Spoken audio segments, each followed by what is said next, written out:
안녕하세요. 벌써 10번째 강의 시간이 되었습니다. 바깥으로 단풍들이 울긋불긋합니다. 은행잎을 보러 잠깐 나갔는데 은행잎이 다 떨어지고 없더군요. 아쉬운 마음으로 돌아왔습니다만, 가을 나들이 하고 싶은 마음이 큰데 마음대로 되지 않는 것 같습니다. 바쁜 것도 있고 또 이런저런 귀찮음도 있고 핑계거리도 있고 해서 돌아보지 못하고 올 가을은 이렇게 어둑하게 지나가는 것 같아요. 추워진다고 하죠. 날이 차가워지면 이제 낙엽들도 거의 떨어지고, 바람이 불고 나면, 비 한번 오고 나면 이제 거의 가을이 물러갈 것 같고요. 차가운 겨울이 다가올 것 같습니다. 11월이 됐다고 하니까 벌써 이렇게 한 해가 폴더 접힌 듯이 그냥 사라져버린 느낌이 듭니다. 뭔가 남기지 못하고 지나가는 것은 아쉬운 것인데, 우리가 공부하는 것 내용들이라도 충실하게 해서 하나라도 건지고 남겨갔으면 좋겠다는 생각을 해봅니다. 여러분 어떻게 가을을 보내고 계십니까? 또 오프라인으로 온라인으로 강의 들으시느라고 아마 분주하고 바쁘실 텐데요. 건강도 잘 챙기시고 마무리 끝까지 잘해 갔으면 좋겠습니다. 오늘은 중세 시대를 이어서 종교개혁과 르네상스 시대의 내용들을 함께 살펴보려고 합니다. 마르틴 루터와 존 깔뱅, 그리고 몽테뉴의 수상록에 대해서 함께 생각해 보려고 하는데요. 마르틴 루터는 작센주 아이슬레벤에서 농부의 아들로 태어났습니다. 농부의 아들이 이렇게 성공하기가 쉽지 않은데 말입니다. 아이슬레벤에서 태어나서요, 또 그곳에서 죽습니다. 고향으로 돌아와서 죽는 거죠. 그래서 대학교에서 법학을 공부했습니다. 친구의 갑작스러운 죽음과 어느 날 날벼락이 내리치는 것을 보고 죽음의 공포 때문에 수도사가 되기로 소원합니다. 북쪽 아이슬레벤 있는 쪽에 독일을 가면 산을 보기가 힘듭니다. 거의 평지예요. 거의 평지고, 베르크라는 말은 베르크라는 말이 많이 붙죠. 하이델베르그도 있고요. 베르크라는 언덕이라는 뜻입니다. 언덕이 있는 곳에 성이 있었고요. 그 성에 이제 그 도시가 형성됐기 때문에 도시들이 이제 언덕 위에 세워지게 되는데요. 대부분 다 평지입니다. 근데 평지에 갑자기 독일 날씨가 좋지 않거든요. 그래서 갑자기 거먹구름이 밀려오고 벼락이 때려치기 시작하면 숨을 곳이 없어요. 벼락이 두드리는데 사람이 걸어가다가 맞으면 그냥 죽습니다. 그렇게 친구의 죽음을 보기도 하고요. 또 구전다리에 치는 벼락에 깜짝 놀라서 죽음의 공포에 시달리면서 수도사가 되기를 소원했고, 아우구스투누스 수도사원에 들어가서 수도사 훈련을 받게 됩니다. 그렇게 수도원에서 착실하게 공부를 하고요, 또 교육을 받습니다. 머리가 뛰어났던 사람인데요, 어쨌든 행동력조차 있는 사람이기도 했습니다. 그렇게 열심히 수련을 하고 배워갑니다. 수도사로서의 어떤 경건한 모습과 또 고대 문헌들을 부지런히 공부하고 난 다음에, 로마가 교황청이 있는 곳이잖아요. 아주 부푼 기대를 가지게 됩니다. 그래서 어거스틴 수도원에서 이 후계자로 루터를 지목할 만큼 루터가 그렇게 착실하게 성장해 가고 있을 때, 루터의 마음에도 이제 어떤 종교의 본산이자 또 기독교의 교황이 있는 곳이 로마이기 때문에, 로마로 이제 파송되어 갈 때, 여행하게 될 때 되게 큰 기대를 가지고 가요. 기대감에 부푼 마음으로 로마 여행을 갔다가 큰 실망을 하고 돌아오게 됩니다. 로마 교황청의 타락한 모습을 보게 된 거죠. 기독교의 가르침과 교회의 부패한 현실이 서로 맞지 않았던 겁니다. 교회 가르침은 이런데 실제로 행동하는 것이나 이루어지는 일들을 보니까 이거 타락의 끝장판을 보는 것처럼 느꼈습니다. 그런 사람이 의로워지는 것은 교황이나 사자의 선언에 의해서가 아니라 오직 믿음으로 의로워진다는 것을 로마서 연구와 강의를 통해서 확신하게 되었는데요. 실제로 이제 그는 이제 죄의식에 죄의 문제를 해결하기 위해서는 사람의 노력과 의지나 율법의 행위로 이제 어렵게 된다고 생각했기 때문에 밤마다 경건을 수행하고 무릎으로 기면서 때로는 피범벅이 되기도 하고 채찍으로 스스로를 자해하면서 극도의 고행을 통해서 죄의식들을 물리치려고 노력을 했습니다. 그럼에도 불구하고 마음에는 자유가 없었던 것이죠. 그런 괴로움과 고충 속에 있을 때 당시에 대학에서 로마서를 강의하게 됩니다. 학생들에게 가르치게 되면서 로마서를 연구하게 돼요. 로마서를 연구하는 중에 그가 큰 변화가 일어나게 됩니다. 성경에서는 로마 카톨릭 전통에서 그 당시 가르치면은 행위나 고행이나 수련을 통해서 어려움을 쟁취할 수 있다 얘기하지만 사실 성경은 그렇게 말하지 않았거든요. 로마서에 보니까 의인은 오직 믿음으로 말미암아 산다 라고 말하고 있는 것을 보게 된 겁니다. 아마 뇌에 벼락이 떨어졌던 느낌이었을 겁니다. 이 전율하면서 갑자기 고행을 통해 괴로움들을 지우지 못했던, 자유하지 못했던 그의 마음이 눈 녹듯이 녹아지면서 마음의 자유가 찾아들게 된 것이죠. 1515년 로마 교황청과 독일 교회들은 재정적 필요를 채우기 위해서 이제 로마 시민에게 면벌부를 판매하기 시작해요. 면제부라고도 얘기하는데요. 형벌을 면하게 해주는 그 면벌부를 판매하기 시작해요.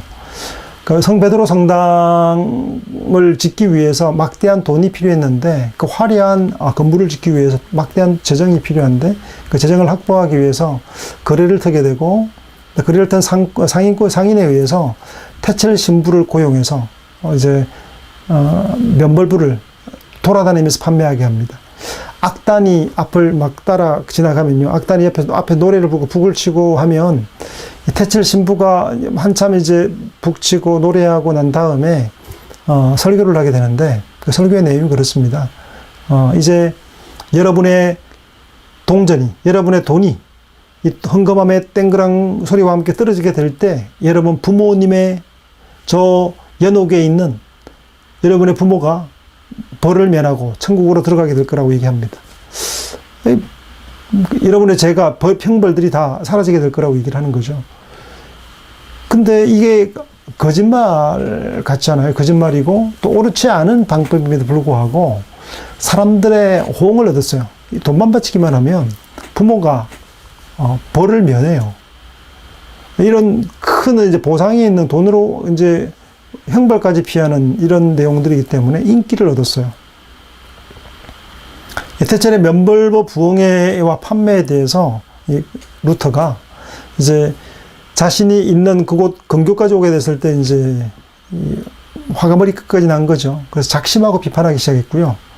1517년 10월 31일이죠. 10월의 마지막 날.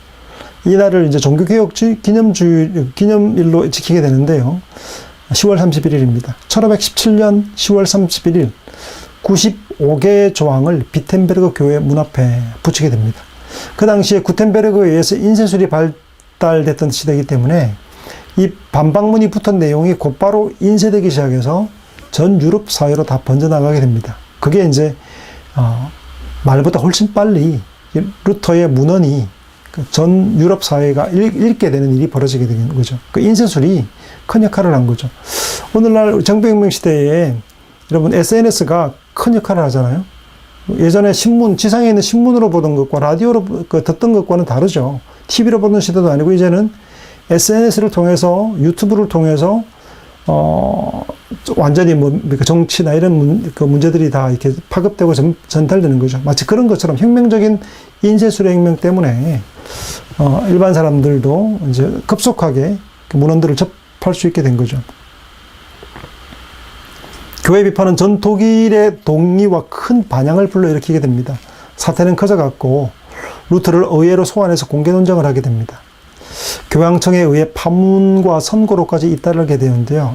이에 대응해서 루터는 교황을 대신 반대로 파문하고 파문서를 불태워버립니다. 이제 서로 맞짱 뜨게 되는 일로 치달아가게 되는데 그게 가능했던 이유가 뭐냐면 좀 이전 시대에 살았던 사람들이면 100년 전에 야누스 같은 사람은 화형당해 죽거든요. 루터와 같은 일을 했다가 똑같은 상황인데 죽어요. 그런데 루터는 죽지 않습니다. 보름스라는 그 곳에, 국왕이 있는 곳에, 황제가 있는 곳에 가서 회의를 하게 돼요. 종교 회의를 하고 나서 파문을 당하게 되죠. 파문당하면 뭐가 되냐면 이 사람을 아무도 보호해주지 않아요. 누군가가 죽여도 아무런 죄가 없게 되는 겁니다. 그 파문이 무서운 거죠. 이단을 제거하고 죽이는 것은 죄가 아니기 때문이죠. 그래서 이단을 없애는 것은 오히려 장려받는 일이기 때문에 루터가 이단으로 정죄되고 이제 되는 것은, 파문당하는 것은 자신의 목숨에 위협을 느끼는 겁니다. 그가 보름서 회의에 나가서 이제 자신의 입장을 분명하게 공고히 하고 나서 파문당하는 일들이 벌어지고, 그랬을 때 집으로 돌아오는 길이 위험하겠죠. 그때 바르트브루크 성주가 흑기사를 보냅니다. 흑기사단을 보내서 루터를 납치합니다. 납치해서 바르트브루크 성에 숨겨지게 됩니다. 그 백작이라는 서로 전혀 모르는 이름, 새로운 이름으로 수염을 붙이고 그리고 다른 사람으로 몇 개월간 살게 돼요. 그러니까 바르트브루크 성에서 머물면서 루터가 사라진 거, 증발한 거죠. 찾지 못했어요. 만약 발견됐으면 죽었을 텐데 죽지 않아요. 그 당시 귀족 세력들이, 그 당시에 새롭게 일어났던 귀족 세력들이, 독일의 신흥 세력들이 이제 교황과 교회 권세에 맞서기 시작한, 힘이 생기기 시작하면서부터 이제 보호할 힘들이 생긴 거죠. 그래서 루터를 보호하기로 하고 보호합니다. 그곳에 머무는 약 10개월, 10개월간 동안 루터가 성경을 번역을 해요. 라틴어로 되어 있던 성경을, 라틴어는 그 당시 독일 국민들이 읽을 수 없었거든요. 오늘날로 말하면 한자로 된 성경을 한글로 번역한 겁니다. 그러니까 자국어 있죠. 독일어로, 라틴어를 독일어로 번역하게 된 거죠. 그래서 누구라도, 글을 아는 독일 국민이라면 누구나도 읽을 수 있는 방식으로 성경을 번역하게 돼요. 이게 기폭제가 된 겁니다. 예전에는 신부가 한자 고사성어를 하면서 얘기하면, 라틴어로 얘기하면 못 알아먹었거든요. 무슨 말인지도 몰라요. 예식을 할 때도 무슨 말인지도 몰라요. 그렇지만 이제는 성경을 개인이 인쇄술이 발달하는데도 성경이 보급되기 시작하니까 읽어요. 사제가 설교하는 것들이 틀렸다는 것을 반박할 수 있는 힘과 능력이 생기기 시작한 거죠. 성경을 손에 쥐기 시작한 것이죠. 성경의 보급이 큰 역할을 하게 되는데, 루터가 납치되어 있던 약 9개월, 10개월 동안 성경을 독일어로 번역하게 된 것이죠. 루터는 독일 제후들과 귀족, 민중들의 지지를 기반으로 독일 민족에 대한 교황청의 종교적, 경제적 지배를 벗어나기 위해 개혁운동에 일생을 바치게 됩니다. 루터의 3대 논문이 있어요. 기독교인의 자유에 대하여. 이 말은 교황청에서 루터를 파문한 지 5개월 후에 출간되었는데요. 같은 해 독일 기독교 귀족들에게 고함, 크리스찬 독일 귀족들에게 고하는 이야기를 하고 있습니다. 그리고 세 번째로는 교회 바벨론 포로에 대한 서곡인데요. 함께 종교개혁 3대 논문으로 칭송받고 있는 글들입니다. 루터가 말하는 기독교인의 자유란 당시 교회가 미신적인 교회 행사들, 온갖 인생을 괴롭게 하는 규칙들과 금욕적인 행위들로부터 해방을 얘기합니다. 그러니까 규례들을 막 만드는 거예요. 이렇게 해야 된다, 저렇게 해야 된다. 이런 갖가지의 어떤 행사들 있죠. 교회 행사들을 통해서 사람들을 괴롭게 하는 어떤 그런 프로그램이나 어떤 고행의 방법들을 통해서 사람들을 괴롭게 한 겁니다. 그것이 마치 경건을 쌓아가는 일인 것처럼. 예수 그리스도 안에서 죄 사함 받은 모든 사람이 자유하게 되었다는 것보다 인간의 어떤 공덕이나 공로, 쌓아가는 일들, 또 사제들에게서 빌부터 얻어야만 된다는 그런 어떤 것에서부터 자유하게 된 거죠. 당시 유럽 사회는 기독교가 공적인 종교였기 때문에 교회 규칙은 예외 없이 지켜야만 하는 공법적인 성격을 지녔습니다. 누구도 어기기 힘든 것이었죠. 그래서 사제들은, 어떤 교황이나 주교들과 사제들은 그 권력을 힘입어서 많은 것들을 취하고 누리게 있는 반면에 크리스찬, 이 신자들은 그 자유를 빼앗겨 버렸던 것이죠. 신자의 경우 교회에 바쳐야 될 공물의 의무, 사제들의 경우에는 예배, 기도, 회개, 금식, 금욕적 고행이 반드시 실천해야 되는 의무들이 있었습니다. 아니, 왜 고행을 해야 되고, 왜 금욕해야 되고, 이런 좀 없는 실천들을 요구하게 된 거죠. 이 규칙들을 잘 지키는 것이 신의 뜻에 따르는 것이고, 지키지 않았을 경우에는 구원에서 저희들 위험을 불러온다라고 협박과 겁박을 받았습니다. 그래서 이 공법적 성격을 지닌 이 규례들을 어기기가 매우 힘들었던 것이겠죠. 그래서 무수한 규칙의 노예가 되었습니다. 신부들이 결혼하지 않는 것도 아주 비판했습니다. 신부들이 왜 루터는 자신을 딸랐던 사제들 있죠. 신부 사제들을 전부 다 결혼시킵니다. 수녀들이 함께 짝을 맺어줘요. 나중에 자신도 남아있는 시집 못 간 한 여성과 함께 수녀였죠. 여성과 함께 결혼을 하게 돼요. 결혼들도 역시 없는 규례를 만들어낸 것. 자연적인 것에 거스르는 방식으로 아주 금욕적이거나 잘못된 형태를 마치 신성한 것이고 거룩한 것인 양 만드는 것에 대해서 반대했던 것이죠. 루터는 이 사제 계급의 사회적 우위를 세속적이고 외형만을 중시하는 화려하고 무서운 지배와 권력이라고 비판합니다. 당시에는 성직자와 평신도 둘을 계급으로 구분했는데 잘못이라고 얘기를 합니다. 하나님 앞에서 그리스도 앞에서 모두가 다 동등하고 평등한 것이지 사제와 평신도로 두 계급으로 나누는 것, 그런 표현으로 썼어요. audience ecclesia, 그리고 가르치는 교회와 배우는 교회. 그러니까 듣는 교회가 있고 가르치는 교회가 있는 겁니다. 그러니까 언제나 가르침을 받아야만 하는 교회가 있고 언제나 가르치는 교회가 있는, 두 건들 수 없는 강이 있는 거죠. 그래서 성당으로 가면 펜스가 여러분 유럽에 안 가도 사실은 지금도 이제 로마 가톨릭 교회 가면 이게 펜스가 있어요. 그래서 이쪽은 아무나 못 들어가는 영역인 거죠. 사제들이 활동할 수 있는 영역이고, 좀 평신도가 머물 수 있는 영역으로 구분되어 있죠. 교회가 두 교회로 나누어져 있는 형태인 거죠. 이 계급으로 본 거죠. 그래서 그걸 굉장히 반대하고, 만인 사제설, 만인 제사장설이라고 그러는데 만인 사제입니다. 모두가 다 직분자이다. 모두가 다 그리스도 안에서 하나님께 직접 나아가는, 그리스도를 통해 나아가는 사람들이다 라고 얘기한 거죠. 그래서 그런 불평등한 지위관계에 속박되어 있는 상태, 노예 상태로부터 자유하는 것. 그리스도인이 자유해야 된다. 이게 무수한 규칙에 그런 없는 계급에 분절되어 살아가는 것, 잘못이다 얘기합니다. 예수를 믿는 자의 은혜와 자유와 신앙, 또 예수로부터 받은 모든 것에 대한 이해까지 일련되다가 예수님마저 빼앗긴 대신 우리에게는 많은 인위적인 규칙과 수행이 주어졌으며 우리는 지상에서 가장 무능한 사람들의 노예가 되고 말았습니다. 사제들의 어떤 무지한 사제들에 의해서 노예가 되어진 상태에 대한 이 비판을 하고 있습니다. 당시 교회는 사람들을 구원한다고 하면서 구원의 조건으로 엄중하고 다양한 의무들을 부과했고요. 결국 사람들을 기존 질서 아래 노예로 종속시켜버렸다고 비판하고 있는 것이죠. 솔라 피데라고 얘기하는데요. 이거 오직 믿음이라는 뜻입니다. 그래서 성경의 복음은 속박과 불평등에 대해 이야기하기는커녕 전반대로 해방과 자유에 대해서 말하고 있습니다. 복음은 사회 계급을 따라 분리되고 낮은 계급의 사람들이 고통받는 사람들을 차별해서 건져내는 것을 선포하고 있습니다.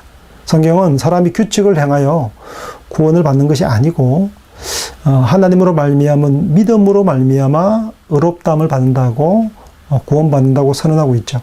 그러니까 그 당시 교회가 로마 가톨릭 교회가 말하고 있던 그 당시의 가르침은 성경과 반대되는 것이라고 비판하고 있는 것이죠.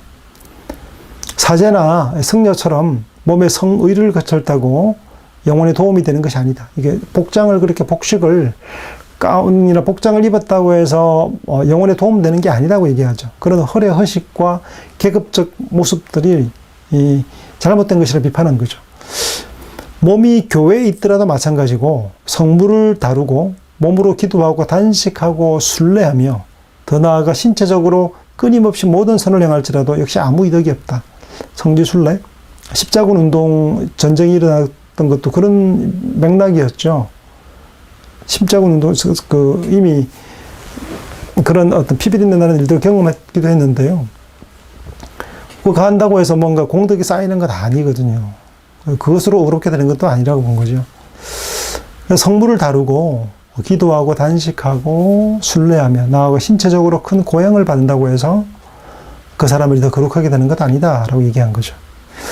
인간은 신 앞에서 모두 죄인으로서 평등하다 라고 말합니다. 루터는 기독교인은 모두가 사제다. 모두가 사제다. 만인 제사장론이라고 얘기하는데요. 모두가 다 직분자다. 크리스천이라고 표현들 하죠. 크리스천, 그리스도인인데 그리스도인이라는 말 자체가 이미 그리스도라는 말이 기름 부음 받았던 뜻이에요. 그걸 이제 히브리어로 말하면 메시아라는 뜻인데 기름 부음 받은 사람인데 그 선지자요 제사장으로서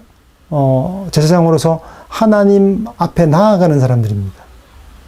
그 대제사장인 예수 그리스도를 통해서 하나님께 나아갈 수 있는 사람들이 바로 이렇게 그리스도, 직분자, 기름 부음 받은 사람인 거죠. 그리스도인도 역시 마찬가지로 이미 사제로서 그리스도인으로서 하나님께 나아가는 존재들인 거죠. 그래서 만인 제사장론, 만인 사제론을 선언합니다. 그게 이제 성경에서 가르치는 내용의 핵심이었던 것이죠.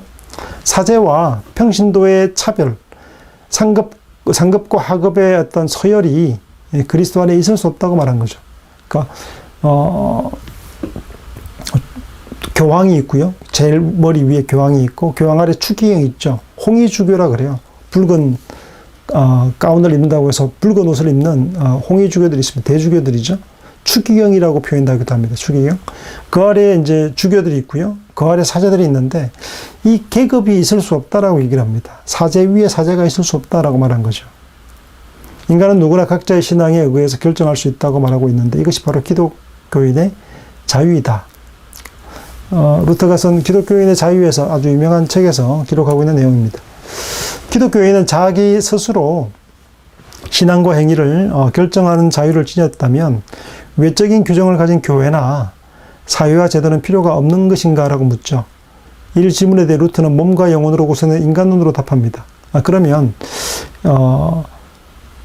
외적인 규정이나 규례는 필요 없는 것입니까? 라고 물으니까 인간으로 설명해요. 인간은 몸과 영혼으로 구성되어 있는데 영혼만으로 존재하는 것 아니고 몸도 함께 있다는 것이죠. 그래서 모든 기독교인은 영혼과 육신으로 두 종류의 성질을 지니고 있는데 영적인 면에서 보면 그런 영적이고 새로우며 내향적인 사람으로 불리지만 육적인 면에서 보면 몸에 기속되고 고리타분함의 외향적인 사람으로 불린다라고 말하죠. 인간은 그야말로 영혼에 관해서는 신앙으로 충분히 어루어지며 가져야 하는 것을 모두 가지고 있다고 하면서 이 세상에서 여전히 육체적인 생활에 머물러 있으므로 자기 육체를 제어하고 사람들과 어울려야 하는 것이다 라고 말합니다. 필요하다는 거죠. 그래서 사회적 질서가 존재한다는 거죠. 그것이 무질서, 잘못된 행태의 계급적 질서를 얘기하는 건 아니지만 공적인 질서가 있다는 거죠. 루터는 영적인 자유를 첫째가는 의로 중시하지만 인간의 육체적 생존과 공동체 일원으로서의 삶을 무시하는 건 아닙니다. 기독교인의 자유는 단순히 자기가 자유롭다고 생각하는 신념이나 명상처럼 관념적인 것이 아니라고 얘기를 해요. 오히려 그 자유는 신체의 단련과 노동의 행태를 통해서 외적 생활로 실현되어야 되는 자유라고 말하고 있습니다. 그래서 기독교인의 자유는 뭐하게 자유냐면 이웃을 사랑하는 자유, 이웃을 위해 봉사하는 자유, 이웃을 세우는, 공동체를 세우는 자유라고 얘기를 하고 있죠. 지금의 기독교인들은 완전히 자유롭지만 그러나 이웃을 돕기 위해서는 자기 스스로를 종으로 삼아야 합니다. 기독교인은 모든 것 위에선 자유로운 주인이며 그 누구에게도 종속되지 않는 사람들입니다만 그러나 기독교인은 모든 사람들에게 봉사하는 종으로 모든 이에게 복종합니다. 노예로서 복종하는 것이 아니라 자유인으로서 기꺼이 사랑함으로 복종하는, 사랑함으로 노예가 되는 존재인 거죠. 여러분, 그 남편과 아내 그 사이에서 아내나 남편이라 서로에게 복종한다, 서로에게 순종한다 할 때 자유인으로 하는 겁니까? 아니면 노예로 사는 겁니까? 우리 내가 정말 자유할 수 있고 평등하고 기꺼이 내 권리를 다 행사할 수 있지만 상대를 사랑하기 때문에 내가 기꺼이 노예가 되고 기꺼이 그의 말을 귀를 기울이고 내가 기꺼이 봉사하고 그를 사랑함으로 나를 희생할 수 있는 것, 이게 서로 복종하는 관계, 서로 사랑하는 관계라고 얘기할 수 있겠죠. 루터가 말하는 자유는 이 관념적이거나 폐쇄적인 자유가 아니라 물질적이고 또 사회적 생활 속에서 이웃사랑으로 드러나는 그런 자유라고 말할 수 있겠습니다. 개혁은 맞지만 혁명은 아닌 거죠. 그래서 어떤 질서를 전복하는 것, 사회 구성을 해치는 것들에 대해서 극도로 반대하기도 합니다. 루터는 당시 교회의 권세나 정치 권력에 기본적으로 복종해야 된다고 얘기를 했어요. 루터가 말한 자유는 영적인 자유에 대한 이야기지 삶의 질서를 파괴하는 방종은 아니었습니다. 질서를 더 세우기 위한 자유였지 파괴하는 건 아니었죠. 대신에 당시 교회의 맹신적인 관습이나 세속 권력에 대한 복종이 구원의 필수 불가결한 요소가 아니라는 점은 혁신적으로 받아들여져야 될 대목이라고 할 수 있겠습니다. 그래서 농민 전쟁, 토마스 민처 같은 사람 있죠. 혁명 운동에 대해서 칼을 들고 무력으로 충돌하는 국가를 전복하려는 시도들에 대해서는 반대했습니다. 1524년, 25년에 발발한 농민 전쟁에 대해서 루터는 부정적이었고 농민들에 의해서 굉장히 루터가 욕을 먹죠. 그렇지만 루터의 경우에는 질서에 대해서 중요하게 생각을 합니다. 중세로부터 근대로의 전환은 루터의 종교개혁과 함께 시작되었다라고 말할 수 있겠습니다. 다음 인물은 장깔뱅인데요.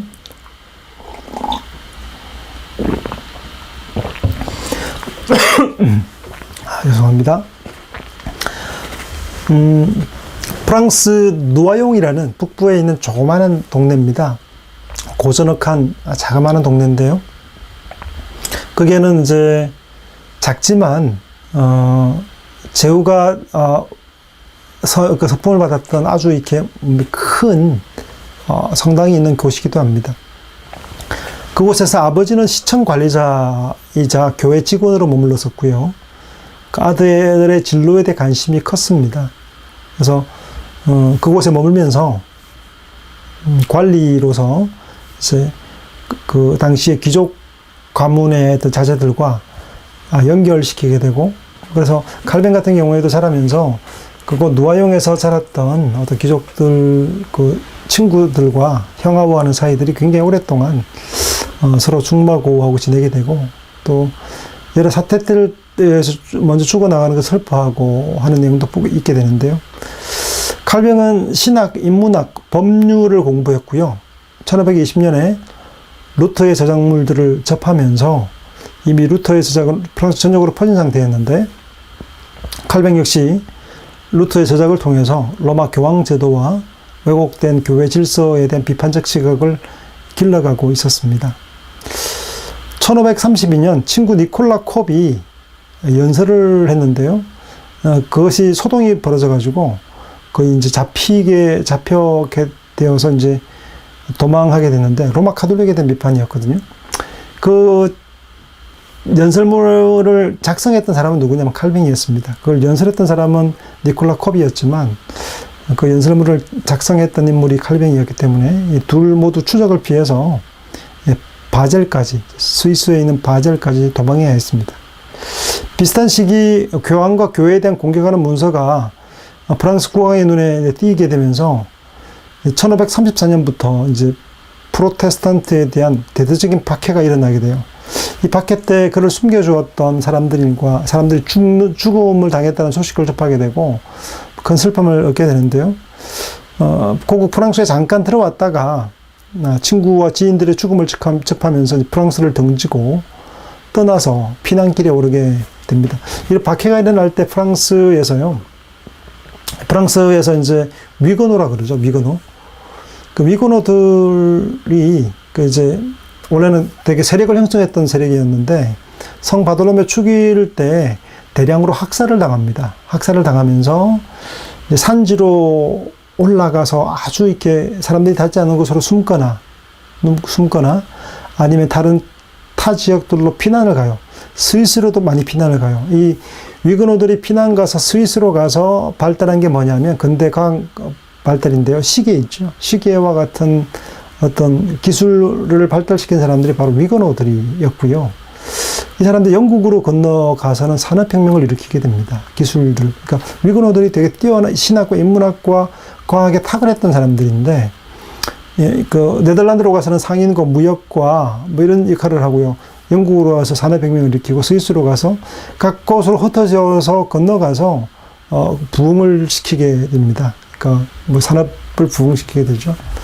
프랑스가 힘이 약화되는 계기가 됩니다. 위그노들이 대량 학살되고 피난을 당하면서 칼뱅 역시 마찬가지로 이제 스위스로 피난해서 바젤로에서 위로 올라갈 생각이었는데 이 지금 하루 동안 이제 제네바에 머물게 돼요.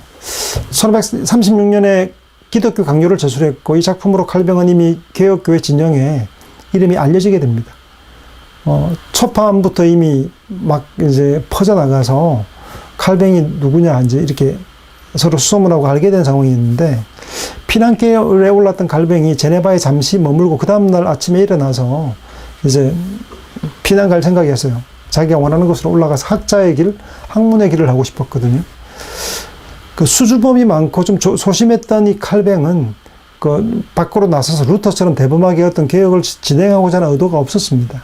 그런데 떠나기 전날 밤에 나이 많은 파렐이라는 사람이 네샤텔에서의 사역자였죠. 목사인 파렐이 찾아와서 설득을 하기 시작합니다. 설득이 잘 안 되니까 협박을 합니다. 하나님이 당신을 저주할 거다.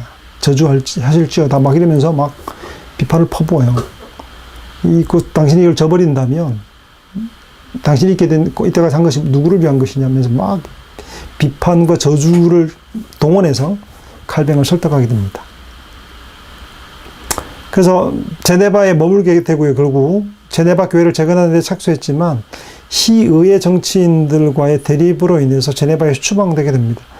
정말 힘들었다고 기록에 나와 있습니다. 칼뱅의 경우에는 이제 제네바에서 정말 병이 날 지경이었으니까 이제 제네바에서 그 대립 속에서 이제 추방되어서 이제 스트라스부르크로 가게 돼요. 그래서 마르틴 부처가 있는 곳에서 프랑스 피난민들, 이제 동포들을 섬기면서 성피에르 성당에서 동포들을 위해서 돌보고 사역하는 일을 하게 되는데 1541년에 제네바가 또 문제가 생겨서 칼뱅을 찾습니다. 내려와 달라고.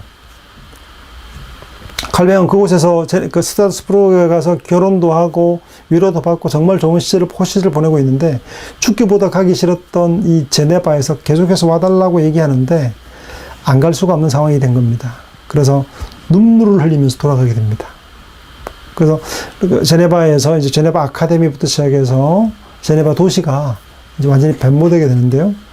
루터에게 시작된 종교개혁은 칼뱅에 의해 체계화되었고 종교개혁은 프랑스, 네덜란드를 거쳐 영국에까지 확대되었습니다. 칼뱅의 제자들이 존 녹스 같은 사람이 있어요. 노예로 갤리선을 끌었던 노졌던 사람이기도 한데 유명한 사람이 있습니다. 존 녹스가 제네바 아카데미에서 배우고 스코틀랜드 국가를 이제 장로교라고 얘기하죠. 그러니까 개혁교회를 장로교회 형태로 이식한 국가적 차원에서의 어떤 개혁이 성공했던 것이 바로 존 녹스를 통해서 스코틀랜드에서 이루어졌던 일이고요. 그리고 영국에서 왕당파, 우회파의 전쟁 가운데서 이제 스코틀랜드의 엄숙 동맹을 통해서 영국에까지 영향을 미치게 되고 장로교회의 발상, 영국 자체가 바뀌게 되는 중요한 계기가 되는 일들이 벌어지게 됩니다. 그래서 유럽 근대 정신을 형성하는 데 지대한 공헌을 하게 된 칼뱅입니다. 칼뱅은 세네카 관용론에 대한 주석을 쓰면서부터 자신을 드러내고자 했지만 그런 자신의 세속적이고 자기가 원했던 성공의 일들은 이루어지지 않았고 종교개혁의 일에 자기도 모르게 가담하기 시작하게 되면서부터 그의 길이 그렇게 인도되게 되고 펼쳐지게 되어서 종교개혁자 칼뱅으로 이름이 남게 되죠. 기독교 강요가 제일 유명한 것이고요. 평생 동안 이 기독교 강요 초판에서부터 마지막 최종판까지 한 권에서 네 권으로 늘어나게 되는데요. 확대되면서 이제 더 커지게 됩니다. 기록 목적은 프랑스 국왕이 1534년에 프로테스탄트를 이단으로 규정하고 화형을 비롯한 끔찍한 방식으로 옥한 박해를 가했거든요. 동료들이 죽어나가고 어려움을 겪게 되니까 프랑스와 국왕에게 헌정을 하게 돼요. 이 기독교 강요를 헌정하면서 국왕 폐하, 우리가 이단이 아닙니다. 그리고 우리는 충실한 신민으로서 왕의 명령에 복종하고 법을 잘 준수하는 사람들로 혁명자들이 아닙니다. 라는 것을 계속해서 이제 설득하는 일들을 기록하기 목적으로, 변호의 목적으로 쓴 것이 기독교 강요라고 할 수 있겠습니다. 종교개혁의 노선에도 반정부적 급진적 혁명을 추구했던 제사례파가 있었는데요. 본인들은 제사례파들처럼 국왕을 폐위하거나 혹은 혁명하는 세력이 아니고 충실한 신민으로서 국왕의 건설을 존중하는 사람들임을 계속해서 천명하며 국왕의 신하들임을 계속 알리고자 하는, 그래서 우리가 고백하는 신앙의 내용은 이런 것입니다라고 변호하는 내용을 위해서 기록했습니다. 칼뱅의 시편 주석 서문에 보면 기독교 강요의 목적을 이렇게 얘기합니다. 내가 기독교 강요를 간행하도록 나 스스로를 채찍질하는 이유는 첫째, 어떤 사람들의 악의에 찬 비난에 답함으로써 형제들의 결백을 증명하기 위해서이다. 그들의 죽음은 주 앞에서 귀중한 것이었다.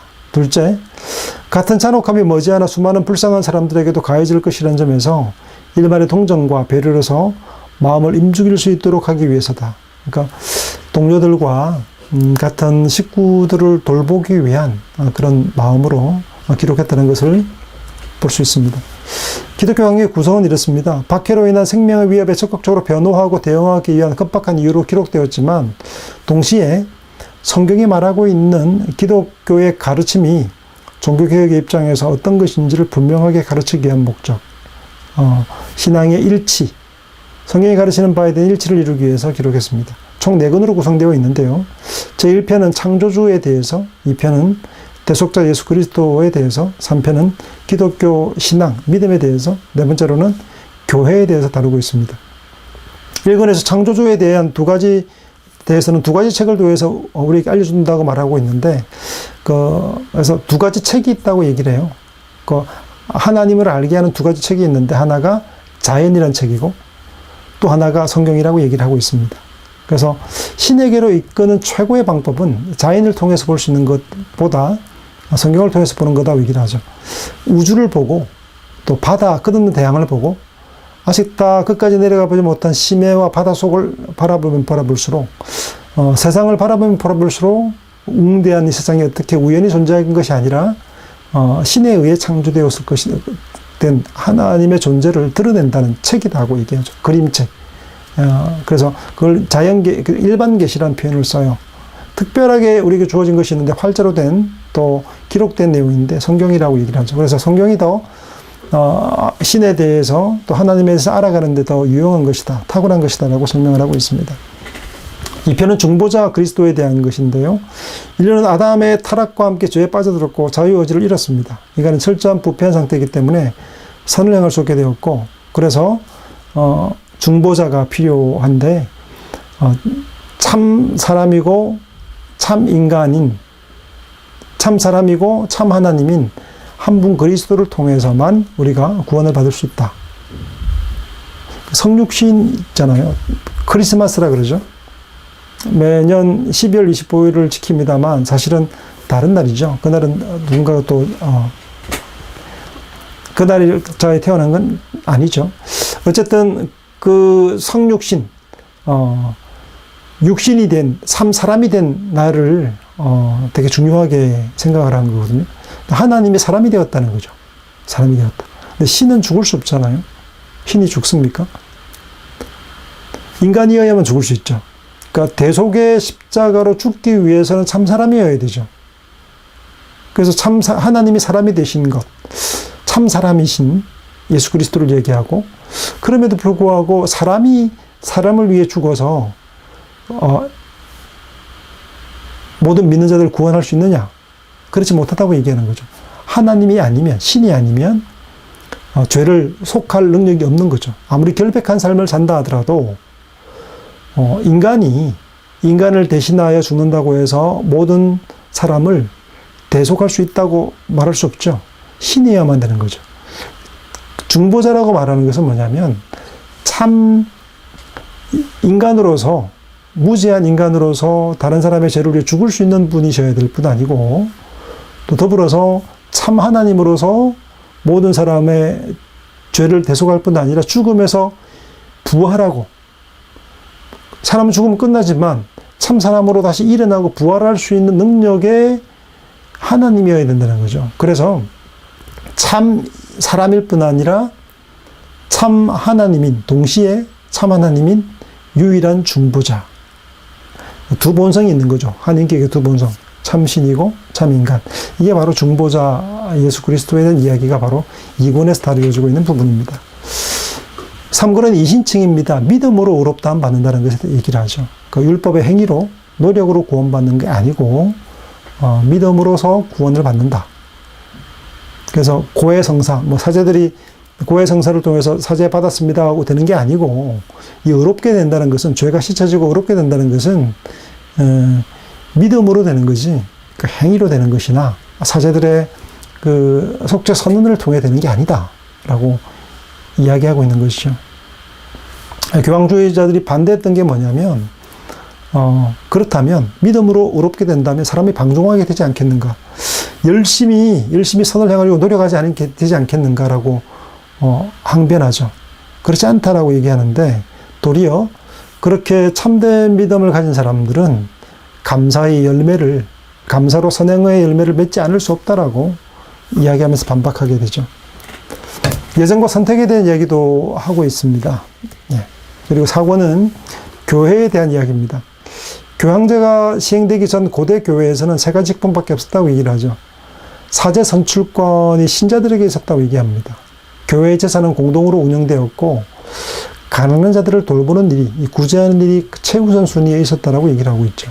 그러나 교황제에서는 주교 성권을 신자들로부터 빼앗았고, 성직 매매가 이루어졌고, 심지어 10살조차 되지 않았던 어린아이조차 지방의 여러 성직을 겸직하는 사태까지 벌어져서 돈들을 갈취하는 일들이 벌어졌다. 성직 매매로 타락한 상태. 원래 교회가 이런 형태가 아니었다라고 얘기를 하는 거죠. 로마의 주교도 다른 주교와 같이 한 도시의 한 주교에 불과했지만 9세기에 이르러서 세속적 권력을 선동하여 종교계의 최고 권위자가 되기에 이르렀고, 그 로마 교회가 교황제도가 발생하게 된 이유들을, 그 역사를 설명해요. 그러면 이렇게 교황은 지상교회 수장이 되었고, 교회 회의의 우선이 되었고, 교황은 무슨 일을 해도 잘못한 일이 없다고 말하는 교황 무엇을 과 같은 일들이, 주장하는 일들이, 어처구니없는 일들이 벌어졌다라고 이야기하면서 자신의 직권으로 교리나 법을 무제한으로 제정해서 무지한 신자들의 양심과 생활을 억압하는 일에 이르렀다. 이렇게 비판하고 있습니다. 성례에 대해 얘기하고 국가에 대해 얘기합니다. 교회와 국가의 관계에 대해 설명하고 있는데요. 세례와 성찬에 대해서 이제 그걸 변질시켜서 7성례로 바꾼 것에 대해 비판하고 있고, 칼뱅은 그 하나님이 두 가지 권력을 인정하는데, 하나가 뭐냐, 영적인 권세와 또 하나 세속적 권세를 얘기하는데, 영적인 권세와 세속적 권세, 교회의 권세는 세속적 권세와 다르다고 얘기를 합니다. 그래서 교회가 세속적 권세가, 교회적 영적 권세가 세속적 권세와 결탁할 수 없다고 얘기를 해요. 그걸 세속적 권세처럼 그런 권력을 휘두를 수 없다고 얘기합니다. 구분하고 있는 거죠. 인간에게 영혼과 육체가 구별이 있듯이 사람들의 통치 권력에도 영적인 왕국과 세속적 정치 질서가 있다는 거죠. 세속적 질서가 교회의 권세를 제압할 수 없는 것처럼, 교회 권세가 마치 정치 질서의 세속적 권력에 야합하거나 그것을 휘두를 수 없다라고 얘기를 하고 있는 겁니다. 이를 혼동해서는 안 된다고 말하면서, 제사례파가 말한 복음의 자유를 말하면서 법률과 재판과 국가 권력을 인정하지 않았던 것에 대해 비판하고, 더불어서 그 당시에 로마 가톨릭 교회가 세속적 권력까지 지배하려는 야심을 품었던 것에 대해서 비판하고 있습니다. 교회와 국가는 구별되어야 하지만 둘 모두 신의 통치 아래 있다는 사실을 적시하고 있는 것이죠. 마지막으로 몽테뉴를 살피고 마치려고 하는데요. 남프랑스 페리골주의 귀정령이 몽테뉴성에 출생했습니다. 어린 시절부터 라틴을 배웠고요. 6세 때 보르도시의 기엔 중학교에 들어갔는데 처음부터 상급반에 들어간 천재였습니다. 보르도 대학에서 13살에 철학과 고전을 수학했고요. 16세에 틀로즈 대학교에서 법률을 공부했습니다. 21살 나이에 페리게시에 신설된 조세재판소에서 일하다가 재판소가 폐지되고 보르도 고등법원에 병합되는 통해 그곳을 옮겨 고등법원의 심사관이 되었습니다. 20세 약관의 나이에 이미 그 공직에 나갔던 천재였죠. 1568년에 부친상을 당했고요. 이듬해 파리에서 아버지의 권유가 있었던 스페인 신학자 레몽트 세봉의 자연신학을 번역, 출판했습니다. 1570년 심사관의 직책으로 친구에게 넘기고 몽테뉴성으로 들어가서 그 후로 독서와 저작에 전념했던 인물이 바로 몽테뉴입니다. 1572년 수상록 집필에 착수해서 1580년 수상록 첫 2권을 간행하고요. 총 3권인데 2권을 먼저 80년에 간행합니다. 약 8, 9년 동안 1권, 2권을 집필하는 데 애를 썼고요. 아버지가 역임했던 보르도 시장으로 선출되어서요. 1585년까지 재직하면서 종교 전쟁을 중재하는 데 심혈을 기울였습니다.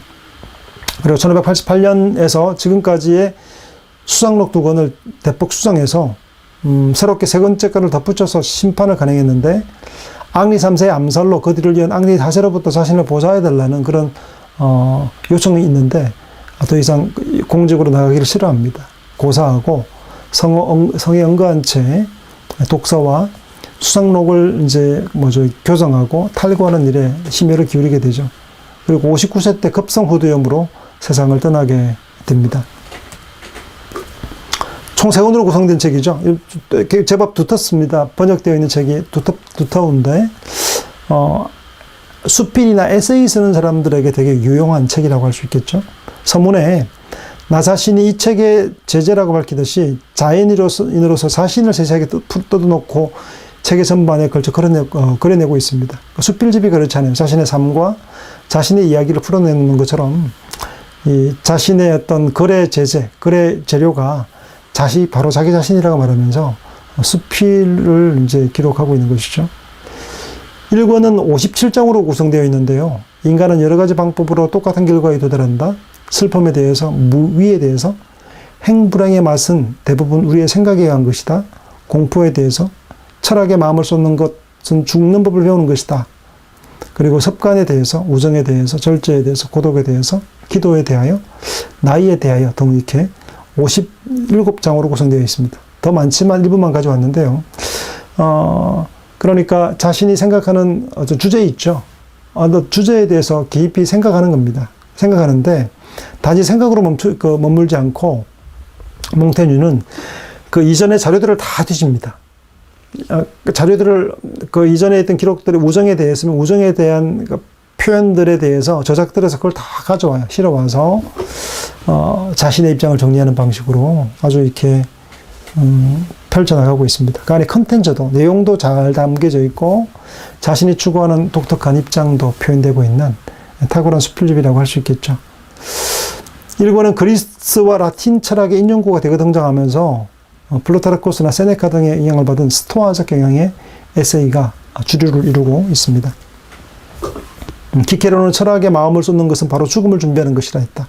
소크라테스 입장과 같은 거죠. 이렇게 습관에 대해서도 우정에 대해서도 고독에 대해서도 고독의 목적은 단 하나인데 가장 여유롭게 안락하게 사는 것이라고 함으로써 자신의 은거 이유를 이야기하는 자신의 삶에 대한 이야기죠. 2권은 37장으로 구성되어 있습니다. 우리 행위의 부정에 대해서, 양심에 대해서, 책에 대해서, 레몽세봉을 위한 변명, 우리 욕망의 곤란과 조우하면 더욱 커지는 법, 자만에 대해서, 거짓말하는 것, 좋은 목적에 이용되는 나쁜 수단에 대해서, 생각할 만한 것들은 있지 않습니까? 덕에 대해서, 그 분노에 대해서, 아이가 아버지를 닮는 것에 대해서, 이런 재밌는 표현들까지, 내용들까지 담겨 있습니다. 2권에서부터 자기 성찰이 더 깊어짐에 따라 스토아적 경향이 더 깊어서 가요. 섹스토스 엠피리쿠스의 책을 통해서 필론, 회의주의죠. 필론에 공감하는 색채도 진하게 드러나게 됩니다. 레봉세봉을 위한 변명에서 몽테뉴의 회의론이 선명하게 드러나는 것을 볼 수 있습니다. 예, 몽테뉴는 필론의 입장에서 이권에서 많이 드러나는데요. 그의 회의주의는 과학적인 방법으로서 회의론으로서 이 세상은 나는 무엇을 아는가라는 의문형으로 나타내면 훨씬 더 분명하게 진다고 주장하게 됩니다. 자만에 대해서의 장에서는 자신의 자화상을 일컬어주는 에세이인데요. 인간 몽테뉴가 가감없이 적나라하게 그려져서 거짓말하는 것이나 분노의 대화 같은 장에 계속해서 드러나고 있습니다. 나는 나 자신을 보통의 인간이라고 생각한다. 단지 나 스스로를 보통이라고 생각하는 것이 다른 사람들과 다를 뿐이다. 모든 사람들보다 저열한 결점을 지니고 있지만 그것을 부정하거나 변호하지도 않는다. 그리고 자신의 가치를 알고 있다는 것만이 나의 장점이다. 이 자만에 대해서 얘기합니다. 3권은 좀 비교적 적죠. 분량이 13장으로 구성되어 있는데 후회에 대해서, 3가지 교제에 대해서, 베르길리우스의 식구에 대해서, 대화 방법에 대해서, 그리고 자기 의지를 아끼는 것에 대해서, 전론발이에 대해서, 인상에 대하여, 경험에 대하여 등등 다루고 있습니다.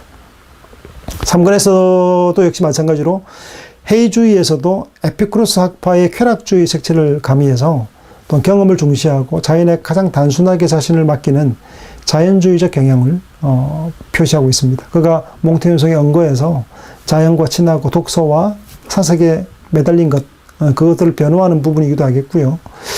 그래서 실존주의 있죠. 수상록을 보면 그 자기의 삶을 깊이 성찰하고 간주하는 그 가운데 스토아적 경향, 그리고 에피쿠로스적 경향, 그리고 필론적 경향을 보게 됩니다. 왜 그런 경향이 있는가 하는 배경을 살펴보면 알 수 있습니다만, 몽테뉴가 살았던 때는 종교전쟁으로 끊임없이 지난하게 실험했던 때거든요.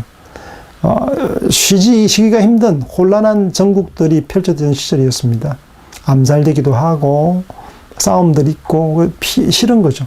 그래서 뒤로 물러나서 자기의 사색과 자기의 삶을 되돌아보는 일에 심혈을 기울이는 그런 모습들과 일치되는 내용을 담고 있습니다. 예.